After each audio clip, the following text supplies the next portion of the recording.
Live from Carlo Acutis Studio.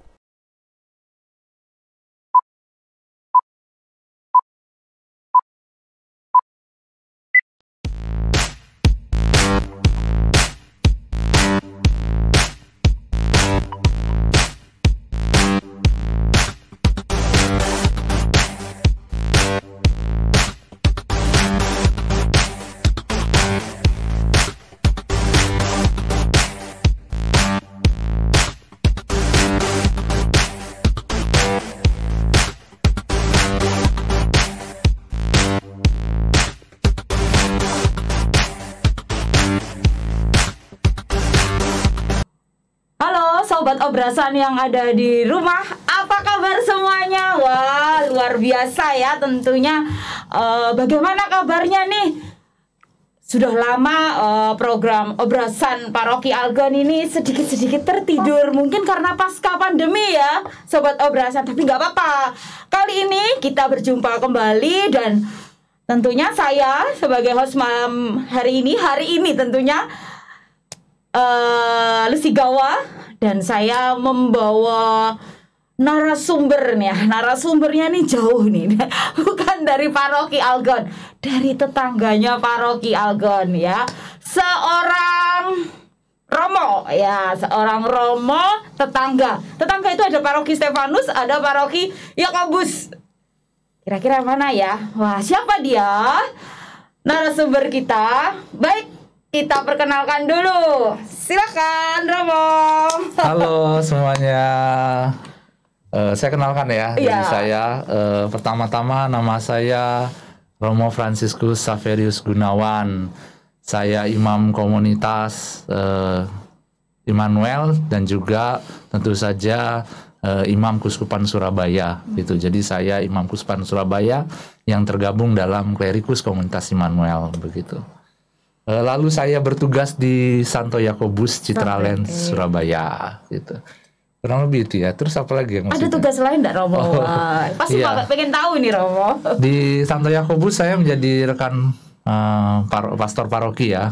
Kepala parokinya Romo Hans dan bersama dengan juga yang sudah dikenal oleh Sobat Obrasan di rumah yaitu Romo Satyagraha ya. Lalu saya juga mempunyai tugas dari Bapak Uskup dipercayakan di kampus ministry Universitas Katolik Dharma Cendika. Jadi di kampus ministry sana. Lalu juga saya sebagai koordinator pelayanan pastoral mahasiswa Kuskupan Surabaya. Jadi itu bergerak dalam bidang mahasiswa-mahasiswi.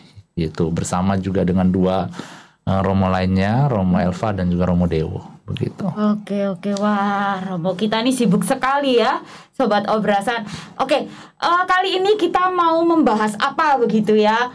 Kalau kemarin penanggalan liturgi gereja Katolik ada tanggal 1 kita memperingati hari semua orang kudus ya. Ya, betul. Romo. Lalu tanggal 2-nya berurutan memperingati hari arwah orang beriman. Betul ya Roma. Nah, tema kita pada obrasan kali ini ya ini hari semua orang kudus dan hari arwah orang beriman. Wah, kalau sudah melihat tema yang seperti ini, pertanyaannya ini tanda kutip semua pasti Romo. Iya. Seram gitu. Seram kira-kira nih. Sebelum seram kita juga harus tahu dulu Romo. Mengapa ini Romo gereja memperingati dan atau mendoakan arwah itu Romo? Oke, pertama yang perlu kita tahu juga bahwa ini iman kepercayaan kita ya. Bahwa kita dalam tanggal 1, tanggal 2 kita juga merayakan yang pertama tanggal 1 semua orang kudus itu. Pertama-tama karena dalam kredo kita berkata bahwa persekutuan para kudus. Jadi tentu saja ini ada satu simbol, bukan hanya simbol aja, tapi iman yang diberikan oleh Allah kepada gereja gitu ya, persekutuan para kudus. Nah, kenapa gereja memperingati atau mendoakan arwah? Pertama-tama yang perlu kita ketahui bahwa umat Kristiani telah berdoa bagi para saudara-saudarinya itu ya, yang telah wafat sejak lama gitu. Ini sudah terjadi pada masa awal gereja ya, awal atau agama Kristen gitu ya. Nah, liturgi-liturgi awal gitu dan teks tulisan di katakombe membuktikan adanya doa-doa bagi arwah ini gitu, bagi mereka yang telah meninggal dunia. Meskipun tentu saja ajaran detail dan teologinya untuk menjelaskan praktek ini baru dikeluarkan kemudian oleh gereja di abad pertengahan ya, masih berikutnya gitu, di abad berikutnya. Tetapi mendoakan jiwa-jiwa orang yang telah meninggal ini bisa kita lihat dalam kitab 2 Makabe 12 ayat 41 sampai 42, di mana mereka Makabe itu mendoakan bagi jiwa-jiwa atau arwah-arwah bagi mereka yang meninggal. Nah, dan tentu saja kita mengacu pada sumber Katekismus Gereja Katolik ya di nomor 1030 sampai 1032. Pertama-tama karena gereja mengakui juga adanya purgatorium atau api penyucian. Nah, purgatorium atau api penyucian ini adalah suatu kondisi ya yang dialami oleh jiwa-jiwa orang-orang yang meninggal dalam keadaan rahmat tetapi belum sempurna. Jadi mereka telah meninggal dalam keadaan rahmat tetapi belum sempurna. Nah, oleh karena itu kan kita tahu ya bahwa untuk masuk surga adalah orang yang sempurna. Nah, jiwa-jiwa ini membutuhkan doa-doa kita gitu. Doa-doa kita yang masih hidup di dunia ini gitu. Terutama kita dapat mendoakannya dan mempersembahkan jiwa-jiwa tersebut pada misa kudus yang kita rayakan setiap hari atau setiap minggu. Jadi kita dapat mengintensikan. Supaya apa? Supaya jiwa-jiwa yang ada di api penyucian itu, arwah yang ada di api penyucian itu bisa bersatu dengan Allah di surga. Gitu. Baik. Wah, kalau melihat sejarah itu tadi panjang ya.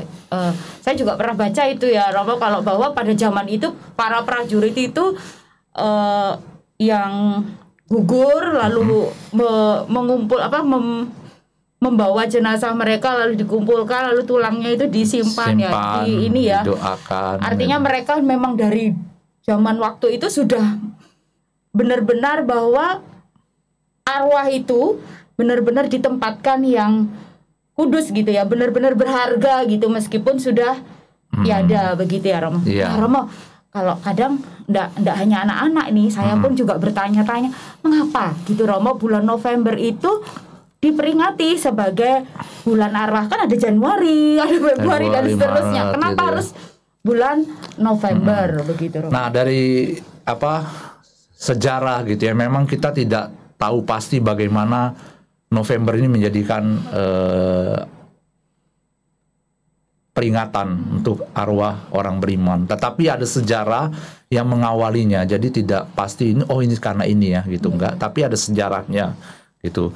Bahwa ketika itu di abad ke-6 ya, ada komunitas Benediktin ya. Jadi biara Benediktin ini memperingati jiwa-jiwa para saudara-saudari mereka gitu pada abad ke-6 ini.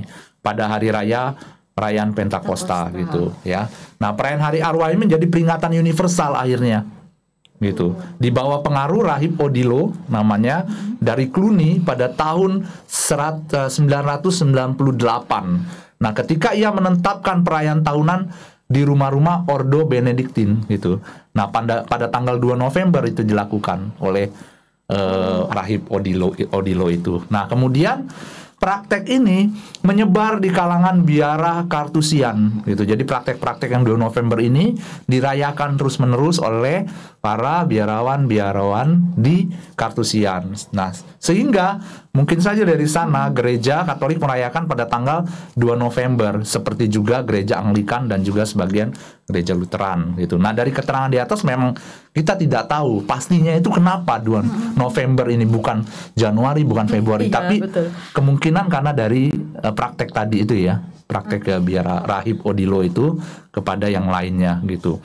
Nah, namun jika kita melihat kalender liturgi gereja juga gitu ya, maka kita melihat bahwa akhir tahun liturgi gitu ya, sebelum gereja masuki tahun liturgi yang baru pada masa Advent, sebelum merayakan Natal kelahiran Kristus, maka untuk mempersiapkan kedatangan Kristus ini kita juga diajak untuk apa? Untuk merenungkan terlebih dahulu akan kehidupan gitu, kehidupan kita yang sementara di dunia ini, dan juga kita diajak untuk mengarahkan hati kita bahwa hidup kita di dunia ini akhirnya juga akan mengarah pada tujuan akhir, yaitu kehidupan kekal bersama dengan Tuhan sendiri gitu. Oleh karena itu harapannya dari tanggal 2 November ini, karena udah mau mengunjungkan kelahiran Kristus, kedatangan Kristus gitu, kita juga bisa melihat bahwa apa yang dilakukan Kristus, kelahiran Kristus ini, inkarnasinya Kristus ini memang untuk kita, supaya kita melihat bahwa ada bukan keharusan, ada tujuan yang harus dicapai supaya kita menjadi kudus gitu karena inkarnasi ini. Dan kita yang merenungkan 2 November ini merenungkan bahwa kita pun akhirnya diajak untuk menjadi hidup suci dan hidup kekal bersama dengan Allah. Begitu. Luar biasa. Jadi ya kurang lebih begitu. Berarti memang tidak hanya artinya November itu kita juga tidak tahu memang Ya, karena betul. awalnya seperti itu, dan kebetulan di penanggalan liturgi November itu akhir dari kalender liturgi itu. Betul. tadi ya bergantian itu ya. Betul. Ketika kita mau masuk masa Advent, masa penantian, Masa kita penantian. benar-benar mempersiapkan itu semua ya Romo. Betul. Baik. Lalu Romo, apa ya yang terjadi setelah manusia meninggal itu Romo? Arwahnya itu ngapain aja gitu aja Romo? ya, makan Seram atau ya, Romo, tidur ya, bener-bener. atau dia datang gitu ya. Nakut-nakutin atau gimana itu Romo? Jadi pertama-tama kita perlu mengetahui apa kematian bagi gereja Katolik ya. Memang kematian itu adalah salah satu keterpisahan antara tubuh dan jiwa gitu ya. Kita tahu bahwa kita diciptakan menjadi satu manusia itu karena tubuh dan jiwa. Tanpa salah satu maka kita bukan manusia. Oleh karena itu kesatuan tubuh dan jiwa ini penting. Nah, ketika ya manusia itu wafat atau meninggal, maka keterpisahan ini terjadi gitu. Yang tubuh akan kembali menjadi debu, yang jiwa akan langsung diadili gitu oleh Allah sendiri gitu. Nah, ini adalah pengadilan khusus oleh karena itu. Jadi jiwa itu ketika dia terpisah maka langsung diadili, yaitu pengadilan khusus tadi oleh Allah sendiri gitu. Nah, dari situlah kita bisa lihat bahwa kematian bagi orang percaya juga keterpisahan antara tubuh dan jiwa ini yang juga hanya bersifat sementara. Karena nanti kita akan percaya akan kebangkitan. Nah, tubuh dan jiwa akan disatukan dan kita akan bangkit kembali bersama dengan Kristus juga gitu. Tapi untuk sementara apa yang terjadi setelah manusia meninggal, yaitu setelah tubuhnya dan jiwa terpisah, jiwa langsung diadili oleh Allah sendiri atas perbuatannya begitu. Tubuh dan jiwa akan diadili masing-masing gitu ya. Sekarang Romo, berapa lama itu Romo? Arwah itu di sekitar kita kalau itu terpisah ini berapa lama? Karena kan mitosnya gini, kalau masih dalam waktu 40 hari itu loh ya Romo ya. Katanya nanti kalau malam ke 40 hari itu pamitan. Ini kalau orang Jawa itu seperti itu. Dan itu nanti tandanya itu ada tiba-tiba pintu terbuka sendiri. Nah, ini namanya kan juga kebiasaan gitu. Dan dipercayai gitu ya sebagai wujud apa ya, mungkin kerinduan selama 40 hari bisa saja gitu. Apakah ada itu Romo? Nah, tadi kan setelah yang poin yang telah kita ditanyakan sebelumnya, yang dan saya jawab sebelumnya itu bahwa ketika manusia itu meninggal, maka tubuh dan jiwa terpisah dan jiwa langsung diadili, maka ya arwah itu tidak jalan-jalan di sekitar 1-7 hari atau gentayangan gitu, enggak. Dia langsung diadili gitu. Diadili di pengadilan khusus. Gitu, karena nanti ada pengadilan umum ya, di mana Yesus hadir, datang untuk mengadili semua orang baik hidup dan mati. Lalu akhirnya disitulah pengadilan umum. Nah, kalau ini arwah tidak tinggal di dunia setelah dia meninggal, dia bisa 7 hari, 8 hari, 10 hari, 40 hari, enggak. Tetapi itu mungkin kan tradisi kita ya, dari Jawa itu ya, atau bagaimanapun. Nah, menurut gereja iman yang Katolik kita yang kita percaya bahwa ketika manusia itu terpisah tubuh dan jiwa, maka dia langsung diadili dalam pengadilan. Apa itu api penyucian? Kalau tadi bicara api penyucian itu ya, tadi ya. Ya. Mengapa kita ada api gitu ya. penyucian? Oke. Nah, pertama-tama kita perlu lihat api penyucian ini. Api penyucian ini bukanlah pertama-tama hukuman dari Allah, enggak. Tetapi ini adalah tempat belas kasih Allah diberikan kepada manusia juga gitu. Kenapa saya katakan begitu? Gereja mengatakan begitu juga karena pertama-tama ada keadaan ya di mana ketika manusia itu mati ya. Ada orang yang mati dalam keadaan tidak berahmat atau tidak bertobat, maka dia tidak bisa masuk ke dalam surga. Dengan kata lain, dia memilih untuk tidak bertobat dan akhirnya dia memilih juga untuk masuk neraka, gitu. Karena sejak awal mula kita tahu Allah itu tidak mau manusia itu terpisah daripada Dia. Kalau kita katakan Allah itu Maha Rahim, maka tidak mungkin Allah itu mau orang-orang ini masuk neraka.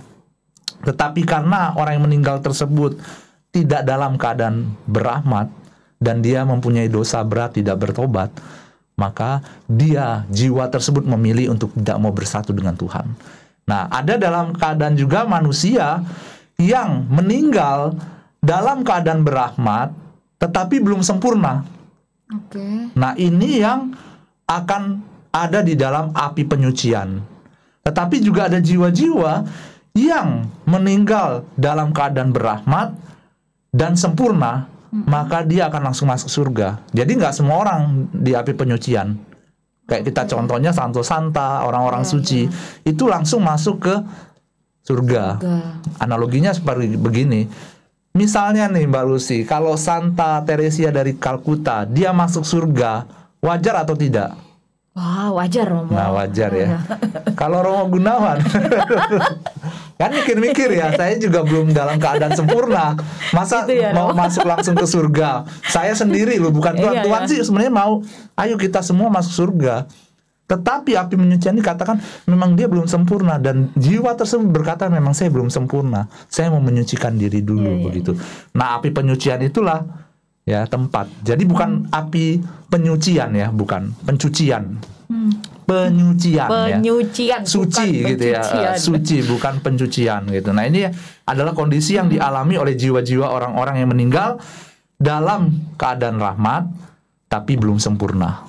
Oke, beda dengan orang yang jiwa-jiwa yang dalam keadaan rahmat tapi sudah sempurna atau sempurna, dia langsung masuk surga gitu. Nah, oleh karena itu dia butuh satu proses di mana pemurnian atau penyucian setelah kematian, begitu. Itulah api penyucian. Penyucian gitu. Maka baik-baiklah sobat obrasan yang ada di rumah ya. Iya, ini juga satu lagi yang mau saya sampaikan bahwa api penyucian itu juga jangan kita tunggu nanti setelah kita meninggal. Karena sejak di dunia ini kita mengalami api penyucian. Semakin diri kita sempurna, maka semakin kita masuk surga atau kayak orang-orang suci. Tetapi kalau memang belum sempurna ya kita di api penyucian. Oleh karena itu hidup di dunia ini sudah penyucian bagi kita. Begitu. Hidup di dunia ini artinya kita dalam proses penyucian. Api penyucian. Ya, penyucian. Api penyucian. Ya, bukan api penyucian. Ya, api penyucian. Api penyucian gitu ya. Oleh karena itu penderitaan atau apapun itu sebenarnya untuk memurnikan hati kita. Apakah kita taat, setia gitu. Terus menjadi sempurna gitu. Di saat kita tidak sehat, baik jasmani maupun rohani, kita juga tetap harus taat ya, Romo ya, karena itu di proses itu tadi, kesetiaan kan kita api, itu kan, tadi ya. Itu api. Oke Romo, api Sehingga penyucian. Api penyucian merupakan tindakan belas kasih Allah bagi kita. Tindakan belas kasih. Supaya kita masuk surga gitu kan. Ya, wah luar biasa Romo. Tadi kan kita bicara pengadilan, lalu ada proses api penyucian. Ada yang masuk surga, ada yang masuk neraka. Waduh, neraka itu kayak apa Romo? Serem ya Romo. Neraka itu bagaimana ya? Saya belum pernah ke sana ya. Jadi belum tahu ada rasanya gimana neraka. Nanti kalau saya udah kayak di film-film itu Romo, di film-film itu loh Romo. Tentu saja bisa dibayangkan. Tidak ya saya nggak tahu tidak atau tapi yang nggak seperti itu. Karena kalau kita lihat gitu ya, gereja mengatakan bahwa ada neraka dalam Katekismus Gereja Katolik 1035. Jadi merangkakan bahwa neraka ini suatu keadaan juga untuk selama-lamanya gitu. Jiwa orang-orang yang mati dalam keadaan dosa berat, mereka masuk langsung ke dalam ya ke dunia orang mati gitu ya. Di mana mereka mengalami juga siksaan neraka atau api abadi gitu loh. Ini bisa kita lihat ya berdasarkan ya dokumen-dokumen yang ada ya gitu. Nah, penderitaan neraka yang paling buruk ya perpisahan sebenarnya. Neraka itu kan perpisahan dari kasih Allah gitu ya. Ya, perpisahan. Jadi ya penderitaan yang paling sungguh-sungguh di neraka itu adalah perpisahan abadi dengan Allah. Jadi saya nggak bisa berjumpa lagi dengan Allah. Mungkin kalau di dunia ini ketika kita berbuat dosa itu neraka itu ya, itu dan neraka ya. Tapi apalagi kalau kita di dunia kan kita terpisah dari Allah, kita bisa sakramen tobat kan, mengalami lagi rahmat kan. Kalau di neraka kita sudah nggak ada lagi gitu. Kita benar-benar terpisah dari kesatuan dan kasih Allah. Dan inilah penderitaan gitu ya. Karena apa? Kenapa dibilang itu penderitaan yang paling abadi? Ya karena dia nggak bisa bertemu dengan Allah gitu. Padahal manusia itu dapat menemukan kehidupan dan kebahagiaannya jika dia berada bersama dengan Allah gitu. Apa yang dia rindukan gitu loh. Oleh karena itu Yesus berbicara berulang kali tentang Gehenna gitu ya. Ini api yang tak terpadamkan dalam Matius 5 ayat 22 dan juga 29 ayat 29. Lalu dilanjutkan Matius 13 ayat 42 dan ayat 50. Diulang juga Markus 9 ayat 43 sampai 48 gitu ya. Artinya apa yang ditentukan untuk mereka yang sampai akhirnya hidup menolak untuk percaya dan bertobat gitu. Jadi itu yang dilakukan. Sehingga dalam Matius 25 ayat 41 contohnya gitu ya dikatakan, "Enyalah daripadaku hai kamu orang-orang terkutuk, enyalah ke dalam api yang kekal." Nah, itu api yang kekal, begitu loh. Karena di sana ada ratapan ya, kertakan dapur api itu, kertakan gigi gitu. Ya, seperti itulah. Wah, nggak usah pakai film dengan Romo tadi menerangkan aja sudah luar biasa serem juga kalau kita artinya terputus gitu ya dengan kasih Allah itu. Aduh, luar biasa ya ketika kita berbuat dosa yang baik sengaja, apalagi baik tidak sengaja, apalagi sengaja. Betul. Gitu. Membunuh gitu ya, Romo ya. Gitu. Jelas-jelas karena emosi tadi jengkel lalu membunuh itu sudah neraka yang luar biasa. Apalagi tuh ada pengadilan di dunia seperti itu ya. Itu kan juga artinya bagaimana kita sobat Obrasan yang ada di rumah berlombalah gitu, berbuat baik. Dekat dengan kasih Allah itu berbuat kasih itu tobat, jangan lupa. Ya, sakramen tobat. Jangan kalau pas lagi dalam penderitaan saja, susah baru datang gitu ya, gitu loh. Iya. Makanya kalau di film-film begitu enggak ya? Kalau di film-film saya nggak tahu. Misalnya kalau film-film itu ada gini lah, ada itu saya juga nggak tahu. Iya, baik Romo. Nah Romo, ini tadi bilang neraka gitu. Lalu kalau kita bicara mitos tadi, kita sudah pernah sebelumnya kita bicara mitos yang kalau bertemu arwah gitu ya. Kalau orang Jawa bilang 40 hari ke pamitan gitu. Lalu ada sekarang mimpi nih Romo, mimpi bertemu arwah. Lalu bertanya, ini cari primbon, artinya opo ya gitu lah. Kalau kita gereja Katolik bagaimana Romo? Tiba-tiba saya gitu ya, anak saya tadi saya mimpi bertemu opa gitu. Saya kan bingung Romo jawabnya. Ya, pertama ya mimpi kita tahu ya bunga tidur ya. Tetapi kalau kita melihat seperti itu ya kita jangan kaget, jangan artinya apa nih? Kita mesti cari nih. Ada apa dengan anak saya nih atau bagaimana? Enggak. Tetapi kita mendoakan yang meninggal gitu. Mungkin saja dia menyapa atau apa bagaimana. Tapi kan setiap orang berbeda-beda. Oleh karena itu ketika kita bermimpi ya mungkin kerinduan hati kita terhadap bagaimana gitu ya. Kita ya. Alam bawah sadar dan tetap kita berdoa setelah kita bangun, kita doa 10 kali salam Maria misalnya buat opa tadi gitu ya. Supaya juga ya dengan doa-doa kita diberikan yang terbaik arwah ya, gitu. Minta didoakan gitu ya. Ya, bisa juga. Oke. Nah Romo, kalau ada yang bilang lagi nih bisa melihat arwah, apakah itu benar Romo? Lalu kenapa kok arwah itu bisa gentayangan? Waduh, ini kok ngomongnya kok serem-serem lagi lah. Kenapa arwah itu bisa gentayangan atau menampakkan diri loh, sehingga di sana ada demit gitu ya Romo, kadang di situ ada ini ada itu. Itu terjadi. Dan film-film itu membawa orang itu berpikir ke arah sana. Dan ya ada juga yang memang melihat. Nah, bagaimana ketika iman kita secara Katolik ini, kita berbicara tentang iman Katolik, menanggapi hal-hal yang demikian gitu, Romo? Baik ya, sejauh ini karena saya belum pernah mengalaminya ya, jadi saya tidak Jangan, tahu Romo. seperti apa gitu. Tetapi namun kita baca kalau di dalam riwayat ya, orang-orang kudus gitu ya, dan kaum mistik ya, bahwa yang kita kenal di gereja Katolik gitu, maka mereka pernah mengatakan juga bahwa mereka mendapatkan pengalaman dikunjungi oleh jiwa-jiwa yang ada di api penyucian gitu loh. Jiwa-jiwa yang ada di penyucian, yang apa? Yang memohon bantuan doa mereka gitu, bantuan doa kita gitu. Contohnya Padre Pio, Santo Padre Pio gitu ya. Juga pernah mungkin Maria Sima gitu ya. Mungkin itu yang dikatakan. Jadi mungkin saja mereka melihat, ya bukan mungkin ya, kalau mereka kan kita tahu pengalaman itu ya. Mereka melihat, nah jiwa-jiwa yang ada di api penyucian ini memohon doa.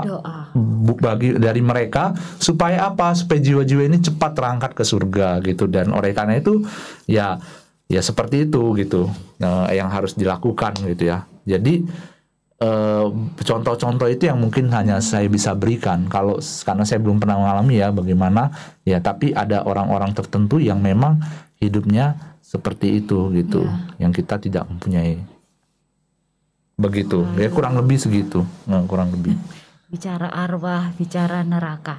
Arwah sama setan apa, Romo, bedanya, Romo? Nah, ini pertanyaan saya semakin susah ya, saya bedanya. Nggak di luar nalar. Nanti saya tanya setan dan arwah, dia bedanya apa kalian gitu ya. Kadang ada orang tua anaknya nakal, setan kamu loh, padahal itu kan bahaya, Romo. Bahaya itu. Padahal setan dan arwah loh, kalau ada pertanyaan. Kenapa orang itu ngomong setan kamu? Saking jengkel. Gitu ya. Kenapa dia jengkel? Apa yang dilakukan?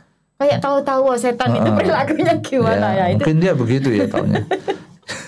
Yang saya tahu ya, mungkin ini secara apa yang saya pikirkan ya. Kalau setan tentu saja yang dilakukan terhadap perbuatannya adalah perbuatan jahat. Itu pure kejahatan, murni kejahatan. Nah, kalau arwah ya mungkin itu jiwa-jiwa di api penyucian yang meminta pertolongan kita.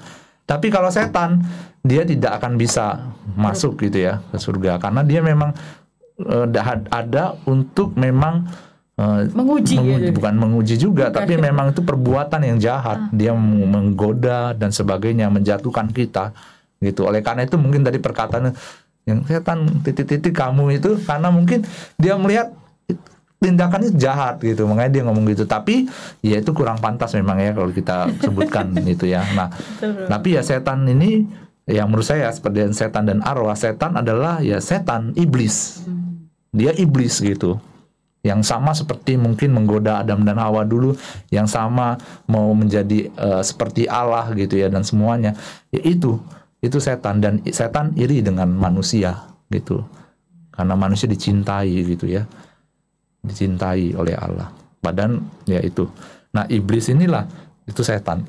Tapi kalau arwah bisa saja ini arwah ini jiwa-jiwa yang ada di api penyucian yang membutuhkan pertolongan kita, yang menantikan persatuan dengan Allah. Begitu. Wah. Kurang lebih. Luar biasa, Romo. Setan dan arwah. Romo, kalau di Syahadat Para Rasul itu kan tadi ada persekutuan para kudus. Lalu ada kebangkitan badan, kehidupan kekal. Badan yang mana, Romo? Badan yang mana kok ada kebangkitan badan gitu?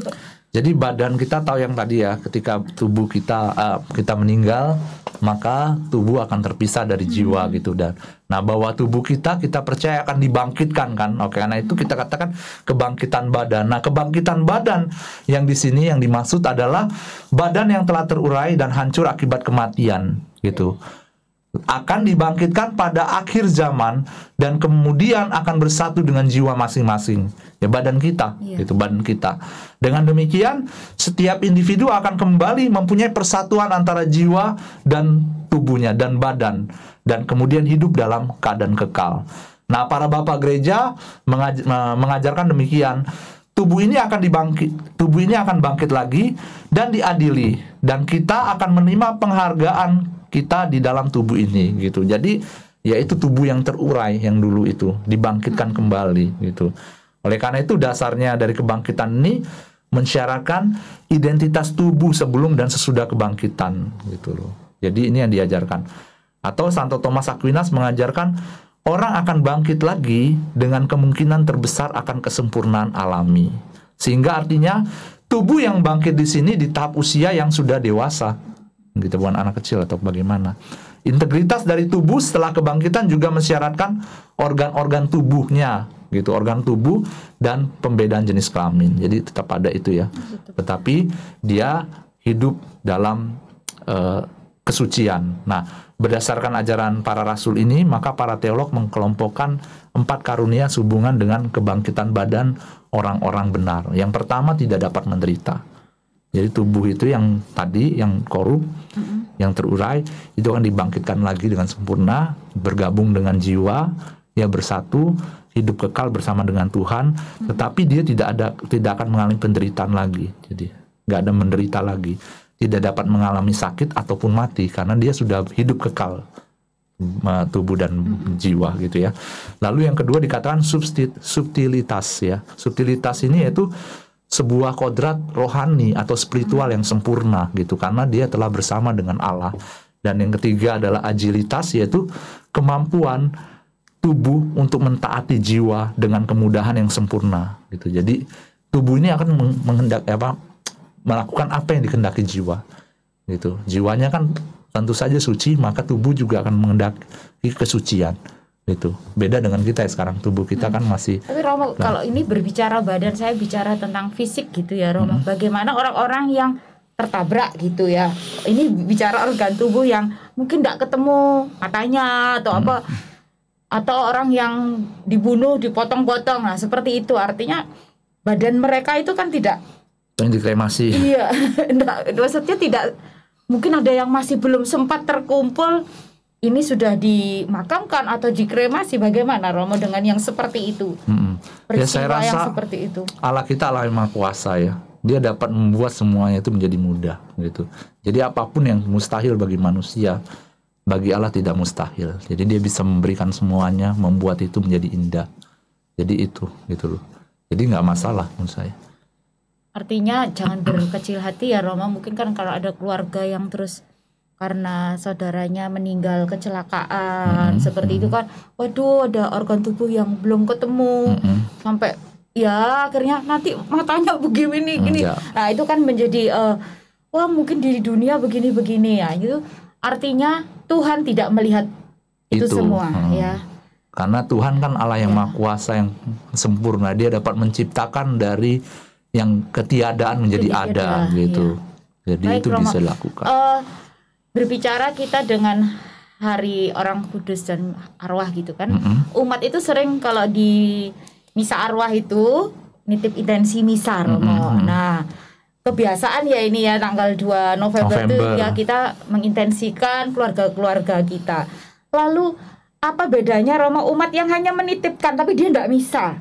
Dititipkan ya wes pakai amplop, ini intensi saya, gitu. Orangnya, keluarganya itu nggak misa. Apakah ada maksudnya ketentuan gitu, kita mengirim intensi misa kita juga harus hadir misa, atau ya sudah dikirim begitu saja? Alasan mungkin karena agama saya, papa saya Katolik, saya agama lain begitu, jadi saya nggak bisa. Nah itu bagaimana Romo? Jadi di sini bukan harus atau tidak atau jawaban benar atau salah ya. Saya hanya menghendaki, maksudnya Tuhan juga melihat hati ya. Dalam arti ya lebih baik memang orang tersebut kalau misalnya dia Katolik, dia tidak hanya menitipkan intensi misa, tetapi juga dia hadir untuk apa? Ya karena untuk berdoa bagi sanak saudaranya, keluarganya, gitu. Jadi ini soal hati, gitu. Yang beragama lain ya berdoa di dalam hatinya, gitu. Tapi yang bisa ikut misa ya ikutlah, gitu. Walaupun memang mungkin dia bukan beragama Katolik, ya sudah nggak apa-apa. Tapi dia bisa berdoa di rumah. Tapi bagi teman-teman atau keluarga yang memang dari Katolik, mengintensikan ya semua, bukan hanya misa arwah ya, saya rasa intensi itu apapun itu, mau kesehatan, mau ucapan ulang tahun, lebih baik itu bukan hanya nitipin misa, tetapi ya hadir memang bersama untuk berdoa bagi kita yang kita doakan, begitu, yang kita doakan. Kecuali kalau ada alasan yang benar-benar nggak bisa memampukan dia untuk datang, gitu. Jadi bukan benar salahnya. Gitu. Satu lagi Romo, kelupaan nih Romo. Apa? Lupa ya misa arwah gitu, kan harus mengintensikan misa. Lupa. tidak ikutan ini mengintensikan itu tadi. Bagaimana Romo? Ya nggak apa-apa. Dosa enggak Romo? Enggak, Keluarganya? enggak. Maksud saya besok masih bisa misa diintensikan lagi gitu loh. Baik Maksudnya kan Romo. misa kudus kan. Terima kasih Romo, diminum dulu kopinya. Oh, Baik iya. sobat Obrasan yang ada di rumah, wah, luar biasa ya. Seruput kopi. Kita dapat ilmu banyak nih tentang hari semua orang kudus dan hari arwah orang beriman yang memang tradisi Katolik jatuhnya di tanggal 1 dan 2 November. Artinya kita datang di perayaan Ekaris itu adalah benar-benar kita berusaha secara manusia, secara kita yang masih berziarah di dunia ini juga mendekatkan. Karena pengadilan itu tidak hanya kita setelah mati, tetapi di saat kita hidup pun kita juga dalam masa pengadilan itu tadi ya. Api penyucian. Ada api penyucian Api gitu ya dari penyucian. peristiwa-peristiwa hidup yang kita alami. Baik Romo, terima kasih banyak. Sama-sama. Sudah datang di Mbak Lucy. Obrasan kita, obrolan santai ala paroki Algon, ya. membawa berkat buat kami semua sehingga kami menjadi lebih paham. Ya. Gitu ya. Baik Romo, mari kita Sama-sama ya. beri salam Semoga kepada bermanfaat. sobat Obrasan di rumah. Sampai jumpa.